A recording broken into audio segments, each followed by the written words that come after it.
Welcome to Brain Lady Speaks with Julie Anderson. Julie Brain Lady Anderson is considered to be one of the nation's top experts on the brain-personality connection. She has been inspiring her audiences to fire up their brains and ignite positive changes in their relationships. And now she is here to bring that knowledge to you. The information she shares will help those who hear it to accelerate their success in life and business through the discovery of their natural gifts and maximizing their brain power. When you learn to tap into the potential of your natural gifts and the power of the brain-mind connection, there is no limit to what you can accomplish. Today and every Wednesday on Brain Lady Speaks, you'll explore the latest findings to see how they have practical application in your life. And now, get ready to join Julie Anderson on the Brain Lady Speaks radio show. Take it away, Julie. Welcome, good morning, good afternoon, good evening, wherever you are watching. This is Julie Anderson, watching or listening. This is Julie Anderson, also known as Brain Lady Julie, and you are listening to the Brain Lady Speaks podcast. I am very happy and very blessed and honored to have with us a beautiful guest this afternoon, Jackie Brennan. She is calling in from across the pond over in England. So welcome to the Brain Lady Speaks, Jackie. Thank you, Julia. It's wonderful to be here. I love it. Now, before we get into the interview and the conversation, because this is such a timely, it's just such a timely topic, something that I'm looking forward to hearing your story and your background and your tips and wisdom on the subject. But before we get into that, let me read for the listeners or the watchers a little bit of your background, your bio, so they get a little sense of who you are and where you come from. So Jackie Brennan, the Workplace Wellbeing Catalyst, is an international speaker, sought-after coach, trainer, and founder of Workplace Wellbeing. Jackie was the Director of Health, Safety, Quality, and Environment with 39 years experience working in the construction industry.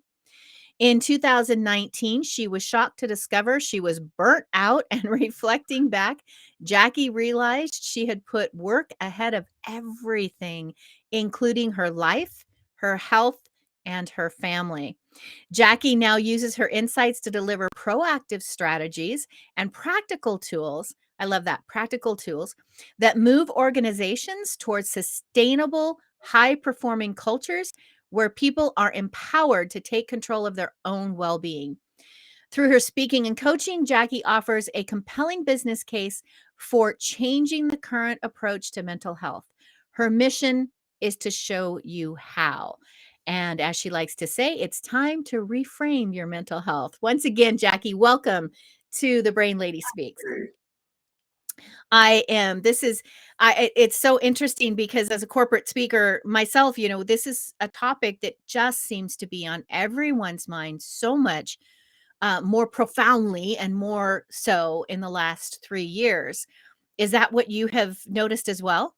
It's exactly the same, Julie. I mean, when I finished in construction at the end of 2018, mental health wasn't even discussed then. There was, or if it was very, very minimal. And it's only over here, really, in the last 2 years, it has really started to raise the profile more. But yes, exactly the same. It's now the top thing that everybody's talking about. Yeah, because it affects everything within the company. Yes. Right. Everything within the company. Yes, and I've come to the realization that when people talk about it being the priority at the moment, and it's a word that I wish they'd just stop using, because we all know what happens with priorities. Yeah. They change at the drop of a hat. It just something else comes up. It really does need to be at the core, at the heart, into the culture of the business. Yes, absolutely. And it's interesting because I one of the presentations that I've been doing a lot lately, I've shared some of those factors, those percentages, and it's we think of it as a soft thing, meaning that it's hard to equate value, right? But the money that is lost due to stress in the environment of a workplace is huge. Yes, Huge. when you read the stats, I mean, it's up into the billions now from Yes. dealing with the stress, the burnout, the mental health issues, and then filling the gap when those people aren't there. It's a terrifying thought from the people side and the money, and why organizations aren't looking at it like that.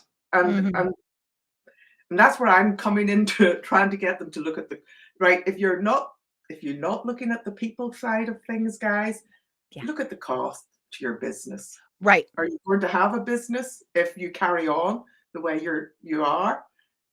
Start to look after your people. They will look after your business for you. Oh, I like that. That's a good quote. I'm gonna have to quote that. Start looking That's after out for the people, and they'll look out for the after your business for business. you. Yeah. Thriving people, thriving business. See the Yeah. link, guys. See the link. Yeah.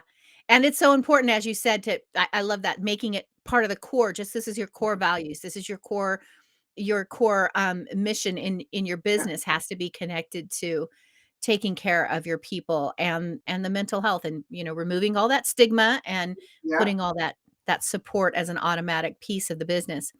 So now you talked about you were heavy involved in the construction industry Yes. 39 years. I know. And this is kind of a, how do I say it? Masculine type of a Oh, yes. Yeah, of tell me about it. right? So my husband's in, pool construction, so, we have Right. that experience with ourselves too, but it's even more difficult, I think. Would you agree that for that masculine, profile to stop and really pay attention to this topic? Oh, definitely. Because it is, and I certainly when you touched on anything around what would have been considered the soft skills, even when I was in working in construction, it was a no, we don't do that here. And now when looking at reducing the stigma, as I say, guys, it's going to take us a while. With guys don't want to talk. Yeah. Typically, they won't talk. And what we have quite a lot of, and I understand why they've gone down that route for and I don't know if you have them in America as well, mental health first aiders is what Mhm. they're called, that are signposting people they're there to talk to. And I said, guys, I didn't talk to anyone when I was working in it. And guys, mm, definitely not. They're not there wanting to talk. Yes, for some that will talk, great. There you are, somebody's there for it. What are we doing for all those guys that don't talk? That's Yeah. where I Mhm. see the proactive, giving them tools that they can start to manage and feel in control of their own mental health and do something about it when life throws all the challenges at them. There's something that tools they can use to bring themselves back up and not wait for the crisis to happen, which is what we're Yeah. doing at the moment. And I don't know, I've been trying to find out stats from America, and I've found it difficult, but here in the UK and Ireland, 2 construction workers die from suicide every day on average. 2 Wow. per day. It's Wow. horrifying. And Mhm. when you look at it and you think, guys, why are you waiting for the crisis? Because by the time you're talking to someone, it's highly likely you're way down that path. Yeah. Let's look at it like health and safety. When you do all the risk assessment and you put proactive measures in place to prevent that crisis happening, or at least reducing it as much as possible. Yeah, that's so important, and the very cool thing about technology and as the neuroscience piece of it, because I always wrap that in, what fascinated me is the way that they can measure and watch the brain, and the Mm, help that's out there yeah. is, I guess, what I'm getting to. They've discovered so many ways of assisting situations and assisting individuals to not get to that dark place. And this is probably a really good place for me to make the statement. This is a very informational podcast, and we are raising awareness. That's what we want to do. We're bringing lots of information and education out. But please, if any of you are listening especially those of you with an XY chromosome match, right? Those in the male gender that are struggling with this, please, please reach out for assistance. Reach out, talk to your therapist. If you don't have one, then reach out for resources because they are out there. And if you can't find the resources, then reach out to us. We'll get you connected with resources. But please, I want to emphasize that right now since it's where we're talking, because there is so much assistance out there that is available in the mental health field, but now it's getting it as your passion. Is this why you like is this one of the things that made you passionate about wanting to bring it into the construction field, is what you're seeing in It's the yeah, Yes, go sorry, ahead. yes. It is because so when I finished working in the construction industry full time, I was actually spent the last 3 years of my career working in Canada. And when I finished there, I that was what about November 2018, I came back home and I hadn't lived in my house here for 3 years. So I thought, I'll give myself, it was the end of a contract. So I came home and thought, I'll give myself to Christmas to get Christmas over and done with and start again. And after Christmas, I thought, well, I haven't had that much time off. That wasn't really restful getting the family ready for Christmas. So I thought, I'll give myself 3 months. Well, 3 months turned into 6 months, turned into 9 months. And a year, I thought, yeah, I realized then I was burnt out. And that took me, as you said at the start, onto this journey of why? Why? What happened that I became burnt out? And I'd already been studying, or back in 2010, I'm fascinated by the mind, the brain, and everything about it. And I'd studied neuro-linguistic programming back then. Mhm. And that took me on to hypnosis. That took me on to tapping, the emotional freedom techniques and thought field therapy and all those complementary therapies. And I discovered so much about myself Mm. that again fascinated me, but made me understand why I was doing some of the things that I had been doing, and why I Mhm. was a perfectionist, and why there's a, a lot of grief in our family and death from a very young age that I'd never dealt with. And Ah, so there's a lot of suppressed emotions that came into everything and was driving me to be this head down, get on with it, just everything. yeah. And You when I buried yourself in work. buried myself Yeah. completely in work, completely, and that's why I said at the expense of living my life, work came first, no matter what. Um, and my health, something had to give, and it was always me. I wanted to be in Mhm. control of everything, but I couldn't. So something had to give. Well, you don't matter, Jackie. That's fine. Get the work done. And when I had the time to take a breath, Yeah. I came out. I realized what it was, and I thought, well, gosh, how much better would I have been in work, and how much more? Mm, What could I have mhm. achieved, both for myself personally and within the company, if I had realized that and had dealt with it all? And that then, with my experience in construction and that thought and what I can do, I thought, yes, I can make a difference to people. And that's what I want to take back into the industry and give back to the industry, and stop other people maybe Yeah. getting to that level and reaching that burnout stage or worse. Yeah. I think that that's such a wonderful message. I hope the listeners caught that, understanding that how much better could you have performed? Like, Mhm. you probably did a great job as it was, but how much better would everything have been, your work, performance, your life, your relationships, had you taken care of that emotional side, that mental side, that care of yourself. And it's so important.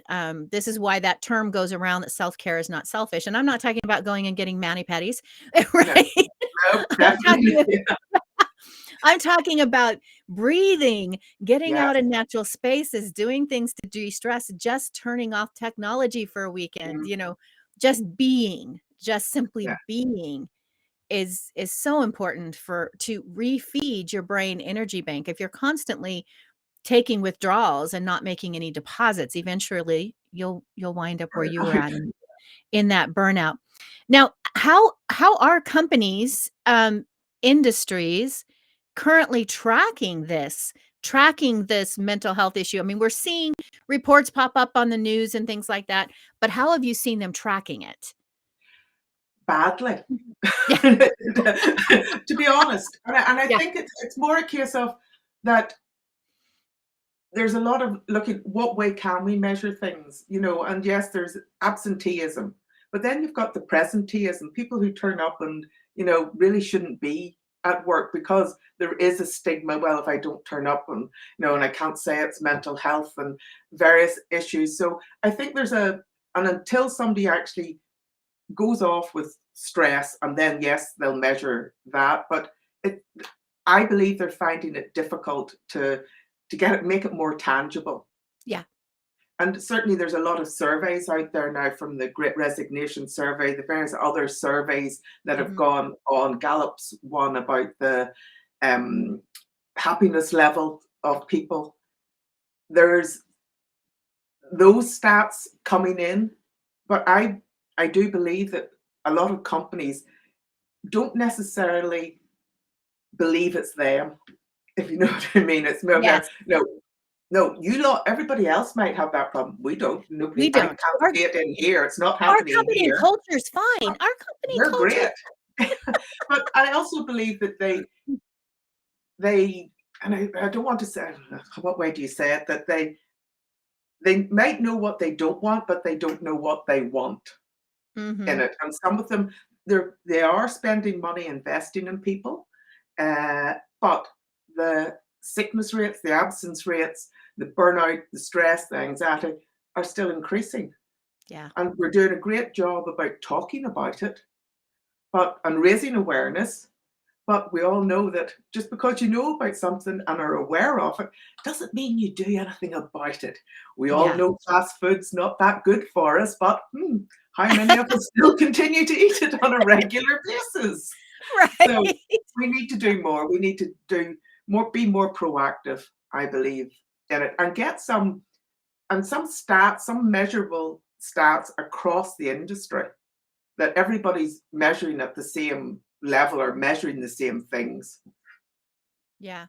It's true. It's different where you depending on where you're at, but I also think that to what you just said, that it's companies have and this is we're going to get into that reframing that topic, pull us back into the topic, but companies may say, well, we'll just give an extra day off, or we'll give a little bit more PTO, or we'll give a little bit more, we'll put a massage chair in the break Yeah, room, like, which might be great ideas on some level, but it takes a lot more than that. One of the things that I emphasize when I'm training my leaders, and when I go into a company and train leaders, is a lot of it has to do with the way I treat you and you yes, treat me. Like, indeed. literally just that communication, going back to your NLP time, right? The facial expressions, the body language, what is that subconscious messaging that we're sending? That all has to be included in there too. I mean, is that something that you think of when you think of the reframing as well? It certainly is. And I do believe it all starts with the leader. So whoever's at the top of the organization. And Yeah. it's something I've, on various webinars that I've been listening in on, and taking part on panel discussions, the topics that come up when people are talking about mental health and well-being and getting engagement and the communication is the lack of buy-in from the C-suite, the Mhm. time, and communication. So those are the top three, and it does appear to be that it's mainly left probably to the HR department Yeah. to, well, no, that's your side, and maybe a bit of health and safety if they're that way inclined, but it's not ours. That's your job to do it, and it Yeah. always starts at the top. The culture starts at the top, and if there's no buy-in from the boardroom, it's going nowhere, or it'll be hit and miss here and there. Right. Right. And So that's how why I say when priorities change, the yeah. boardroom changes, and that's why it has to be part of the culture. Just being nice people. I mean, come on, that's all it Yes. is. It's just being Yes. a nice, decent human being. Oh, Yes. doesn't take much, really. Yes. Yes. And sometimes we just get too wrapped up in that day-to-day movement of getting the job done that you Yeah, forget to yeah. Oh, smile, yes. you No, know? that's it. Say, Yeah, "How are you?" Like, make that eye contact and say, "How are you doing today, Jackie?" Like, yeah, really that yeah. genuine. Yeah, and I think that interest, if the leaders showed more of that Mm, interest, right, and did that, boy, that would just be mm. that trickle down effect. So, what do you believe is like, how do you we kind of know what organizations are getting stuck at. How do you get them to like, what's your concept? Like, how can we get that to change? How can we get them to reframe from the core? It's it's being persistent is one. Just carry on being persistent at it. And getting a for me, it's getting them to see that waiting for a crisis is too late, guys. Mhm, mhm. And you need to do more. And it's not a tick box exercise to say, oh, well, we've got that in. Just make that connection. If you want a thriving business, you need your people to thrive. How do your people thrive? You look after them. And that's just not necessarily with their minds and well-being. It's that whole culture. It's not sending the emails at 10 o'clock at night and, well, it's Ugh, fine. Just because I send it doesn't mean they need to read it. Oh, please. right, right. No. So it's it's that whole package, because I think on one side you've got the people to take, and when I say responsibility, being given the tools, information, techniques that they can take more control of their own well-being, to feel in control. Because that's, I think, one of the things that when somebody's in that situation, that they don't feel in control of what's happening to them. So give them something they can feel more in control of that, while the company looks after the culture. And by putting those two together, we can get there. And that's, to me, is the reframing of things. But it is just persistence and hoping that someone finds that switch and goes, yes, yes. Yeah, Because especially in the construction industry, and the construction industry is, or has been, fairly rooted. Well, this is the way we've always done it. And it's been working, so we'll carry on. But when you look at it, the construction industry has changed greatly over the years. If you think back in the time, and I always bring to mind that picture, that iconic picture of the guys sitting in the New York on the bridge yes, eating their yes. lunch up there, and you think, oh, Way up high on the yeah. oh, we're just swinging our legs here. What the Yep. heck? And Mhm. if you think how much has changed from there to now, and okay, that's many years, but they are capable of great change. Yeah. And but it's getting them to see it sooner and it changing quicker, because Yeah. otherwise we're going to have horrendous stats carrying on. And when Yeah. the skills shortage, when you look at the skills shortage at the moment, both, I mean, I looked recently at the stats in America, and I mean, it's something like 90% of the companies there have a skills shortage. And I think it's something like 53% here. And the Yeah. amount of people needed within this, especially within the construction industry, in the next 4 years is high. And Yeah. I think, well, guys, you need to you need to be doing something now if you want your company to carry on. Because Yeah. if you don't, and I think especially now, like, okay, from 39 years in the construction industry, that my work ethic, and quite a lot of people in my age bracket were very much head down, get on with it, Yes. work all the hours God gives, and you'll be rewarded for it. Not Yeah. always, but anyway, Yeah. you'll be rewarded. But Hopefully now, you'll be rewarded for it. yeah, but now the younger people in Yeah. now, different expectations. They Very are much so. looking. They have a choice of who they go and work for, and one of the Mhm. big ones is, what are you doing to look after my well-being and mental health? And as a Absolutely. company, if you want to attract good talent, you need to be doing more than ticking a box. You really do need to be showing that you are the company to work for, and here's the reason why. We will look Yeah. after you. Come join us. This is just the way we do things around here. That's in our DNA. That's our culture here. Yeah. So important. So important. And it's true. It's almost like the well, as you said, the entire paradigm has shifted Mm, from, where it was in the 1950s, yeah, 1960s, 1970s, right? For so many years, it was just, it was a job and you just went in and you yeah. did it. Whereas now there's so much understanding that, look, you spend a large amount of your life, and this generation, the workforce is coming from 20 to 40 years old. They're like, I spend the majority of my life with a company or in my job. I don't want to be miserable. No. I I mean, want to be oh, taken care of. I want to be yeah, happy. yeah. Because I mean, if you even when you look at it, you think, no, that person's miserable in work. One that infiltrates the other people around them as well. Oh, But yes. they're clock watching, not on the job, just you typically doing the minimum to get through. If you're miserable, you really don't want to get involved. You're not going that Mhm. extra mile. It's a it's not a good existence for either the Right. person or the company. Yeah. And the company I believe, can do more to help improve that and Yeah. get more productive, and higher performance as well. And again, as I say, if they don't want to look at the people, look at that then. As long as you Look at the get the dollar. result you need, Yep. and that's taking care of people. I don't care if you look at it and say that's just the money. I would prefer you to be genuine and say, yes, I really care about these people, but as long as the result is that people are taken care of. Yeah, and if that's what it takes to shock a Yeah, a company, the leaders, the C-suite, if yeah, look, this is why you want better performing teams, you want a higher production, then this is what it's going to take, and it's hard to get them to wrap their heads around soft skills versus how mm, many words per minute does this person type? yes, yes. It's like, True. Yeah. or how many nails can they hammer on a board, how fast, right? Yes. Yeah.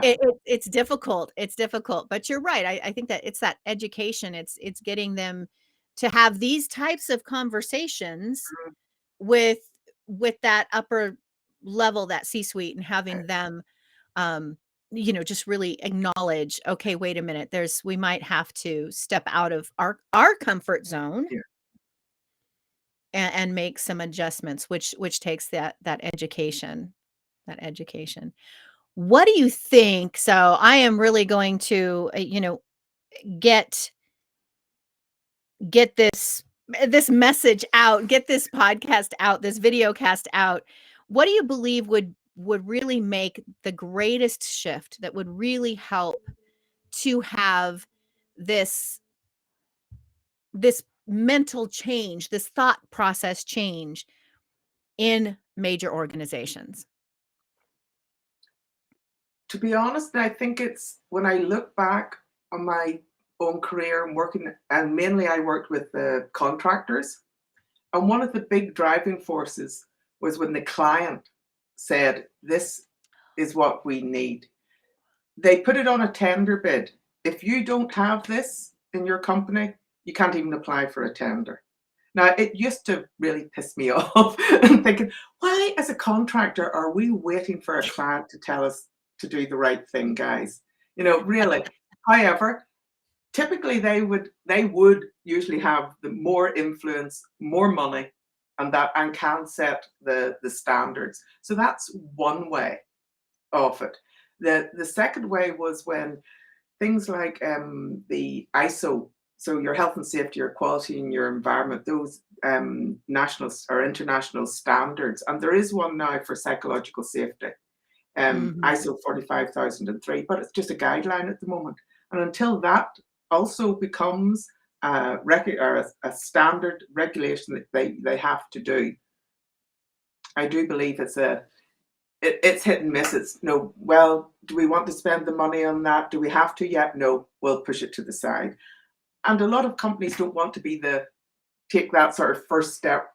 Do we put our heads above the parapet and be the ones? No, we'll just wait. We'll be the followers maybe and come up. But all it takes is one person, and to look at, and I hate to have to say it like this, but until it happens in your company and you have those horrendous stats in your company, I think it's quite a difficult shift to have them go through. Yeah. And So it's a time, unfortunately. yeah, yeah. It's almost like the security of companies from a risk management point of Yeah, view, right? Until somebody gets really hurt doing this, yeah, it's a horrible thing to experience, but once they do, they tighten their safety yeah, standards, right? yeah, Or, until they have an active shooter come on property, they don't really have good security to yeah, keep them out. But as soon as that happens, man, all of a sudden. So you're right. It's a very sad thing to have to learn the lesson the hard way. So having these types of conversations yeah, and opening up trying to get that conversation into the leaders within organizations, I think is a very, very admirable thing to do. And it's a good thing to do, to have that, to, pique their interest and go, oh, wait a minute. Okay. yeah, Maybe we'd benefit across the board to prevent the disasters from happening, to yeah. create. And I also think that, no, the more that people in the C-suite, and I know there's a lot of talk about being more vulnerable and sharing your story and that, and I do believe that potentially until there's more of those C-suite people that are either seeing it with someone, either themselves or their immediate family or people they know. And I think the more that comes into their awareness may Mhm. start to change some of the attitudes as well. And starting to get that reframe. And I make the so I've got and I can say this because I come from Northern Ireland. So one of the things I in a keynote speech I have, and I make the comparison with the mental health and the troubles that were in Northern Ireland. And I say, unless the companies, unless organizations, and we as a business reframe mental health, it'll be like Northern Ireland during the times of the troubles. Everyone knows about it. There's a lot of talk about it, but nobody's going there and nothing changes. Yeah. So until then, and then it was people coming around the table, sitting and talking about it. What can we do? We've had enough of this. We need to change. So Yeah. that's sit down, talk about it, guys, but put the actions in. Yeah, absolutely. Put out a plan of action and get it instituted in your organization to help deal with this situation. And it, again, it affects the whole culture. It Yeah, affects the whole culture. It's not just a matter of like we get their attention by saying these are the stats, this is how much money yeah, you're losing, right?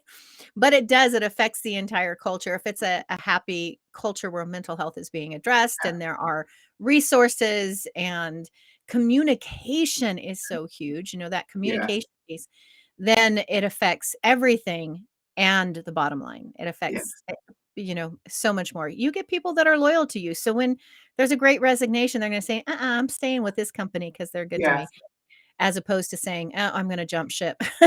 Yeah, no, indeed, and it's strange to think that, because that, again, the culture side of things, I think some organizations find it difficult to, again, to measure that.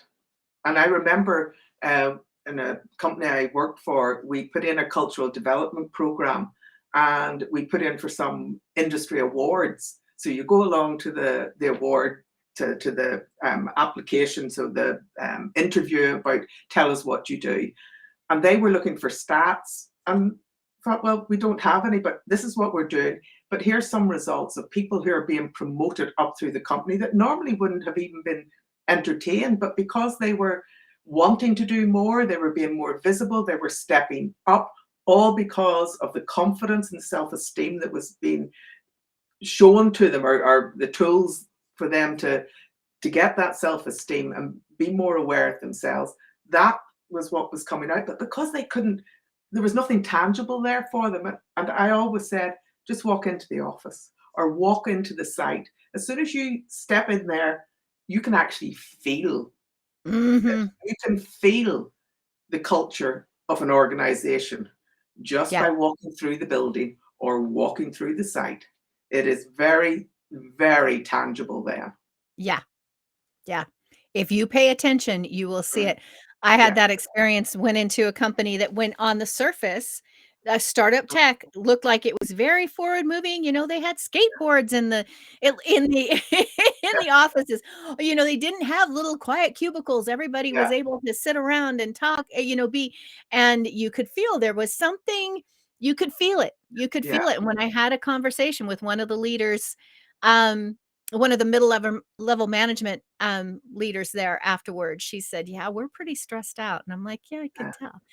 So Yeah. you have to make it, yeah, you have to I make call, it. I'll throw in another one from, Yeah, yeah. and it might just be a Northern Ireland saying again. I have these sayings from back home, and the one on that where no, everything looks fine on the outside, but scratch the surface. I call it all fur coat and no knickers, because on the surface it looks wonderful, but Yeah. oh, nope, there's nothing underneath There's there, guys. nothing I like that. All fur coat Fur and coat, no no knickers. knickers. I like that. I like that.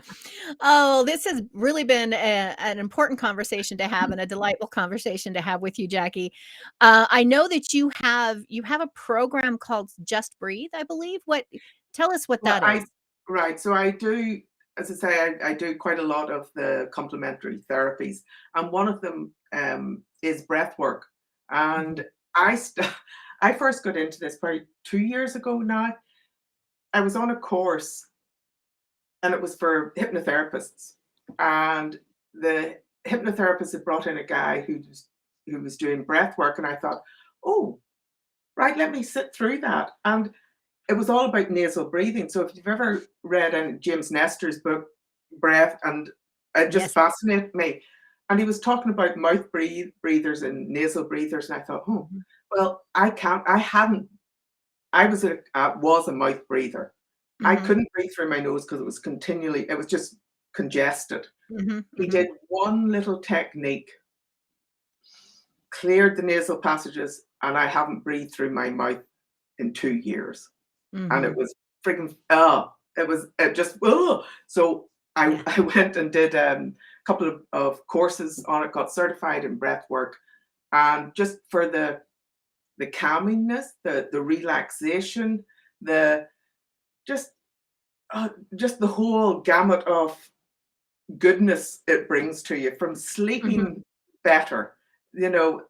It's amazing. I can't Yeah. say enough. So yes, I'm for a short, offering a 30-minute video on some breathing techniques, some that help with anxiety and stress, and just general get into a rhythm of breathing through your nose. I love that. Breathing through your nose and expanding your I've read Yeah. his book. Uh-huh. Wonderful book. We should put a link to it in our show page because it does that because you know me, it's the brain, right? So you Yeah. link in Yeah. that brain and Yeah. even the way you breathe activates the brain differently depending on if you're exhaling through your mouth or you're exhaling through your nose are two entirely different effects on the brain. So Mhm. very, yeah, so much. We're a whole being from head to toe, and Yes. when you Yeah. start to wrap in all the different systems of the body and pay attention to them all, Yes, you get indeed. That, and I said, and it said, no, you can't separate the mind from the body. There's a mind-body connection, and we really need to be paying more attention to it. absolutely. Well, that's a wonderful offering. So, for those of you who are listening listening as this as a podcast, all of that information will be on the show page, and then of course, those who are watching this, it pops up on the screen, but it'll also be down in the show description for that. And you are available for doing personal in-person speaking and virtual speaking. So, anyone who's listening, yeah, go ahead. No, I'm available. I love that. I love that very much. Well, Jackie, if people want to stay connected with you, your website is, let me get it right here. It's workplacewellbeing.tv. It is, but yes, it is. And I probably go for that one. Yes, that'll Okay. be, yes.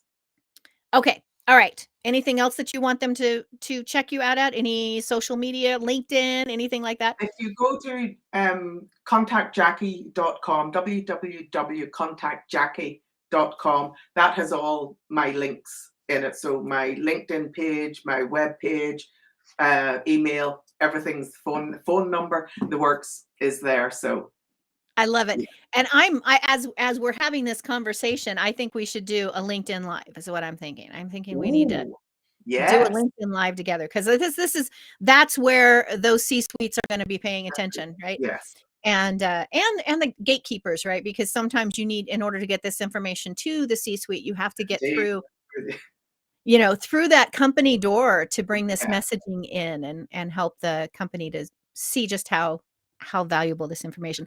Jackie, I have loved this and enjoyed this conversation so very much. Me too.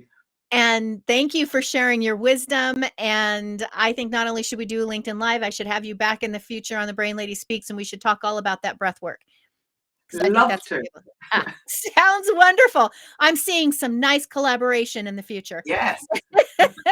Across the pond, meeting Across of the pond. minds. I love it. I love it. I love it. Well, Jackie, thank you so much for being on the Brain Lady Thank Speaks this you. afternoon and for staying up. So for the listeners, I found out beforehand, it's like she's scratching on midnight before long in her time zone. So kudos for you keeping all your thoughts together this late at night.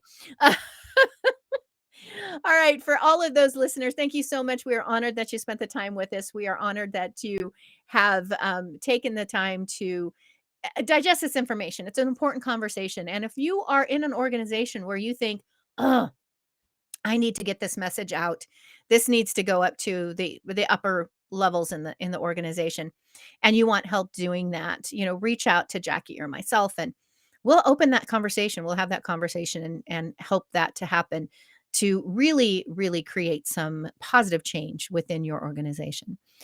And if you think this is great information that needs to be heard, then please give us some social media love, right? Give us some thumbs up, make a positive comment on the YouTube channel or wherever you're seeing this posted, and share it.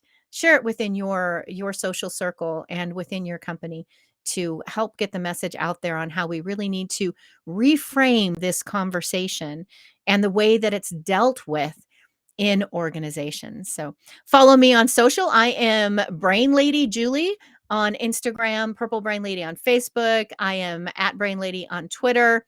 Yeah, you can pretty much follow me anywhere under Brain Lady Julie. You're going to find me.